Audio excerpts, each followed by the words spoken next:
Ipinagmalaki niyang nahanap na niya ang iba pang mga gamit na hinahanap ni Arthur. Kabilang na ang isang maskara na nakakapagbago ng boses at isang balabal na gawa sa balahibo ng Nightmare Fox na kayang itago ang presensya mula sa mga taong hindi nakakaalam. Natawa si Arthur sa sobrang kasipagan ni Vincent at nagpasalamat dito. Paalala ni Vincent na mag-ingat siya palagi dahil siya ang haharapin ng pamilya nito sakaling may mangyaring masama. Habang nagpapatuloy ang subasta, napansin ni Arthur na maraming armas at beast cores mula C-class hanggang A-class ang isinasubasta rin. Ang hari mismo ay tumaya sa isang A-class beast core.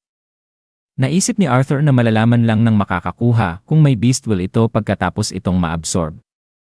Habang nag-inat, naisip niyang tila matagal ang intermission. Nang mapansin niyang nawawala si Sylvie, tinanong niya sina Lilia at Ellie, ngunit pareho nilang sinabing kanina lang ito naroon. Naghanap siya at narinig niyang takot na takot si Sylvie, at nakita niya si Sebastian, ang Royal Court Mage, na pinipilit itong hawakan. Agad lumapit si Sylvie kay Arthur para humingi ng proteksyon. Galit na galit si Arthur ngunit pinipigil niya ang sarili, alam niyang makapangyarihan si Sebastian.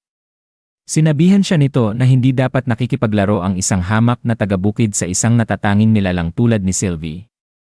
At idiniin nitong magiging kanya si Sylvie. Sa puntong iyon, napuno ng galit si Arthur at buong tapang na sinabihan si Sebastian na ulitin ang sinabi nito, taglay ang matalim at nagbabantang tingin, at dito nagtatapos ang chapter 41 ng The Beginning After the End. Patuloy lang po sa pagsubaybay mga ka-TV hanggang sa susunod na kabanata, paalam.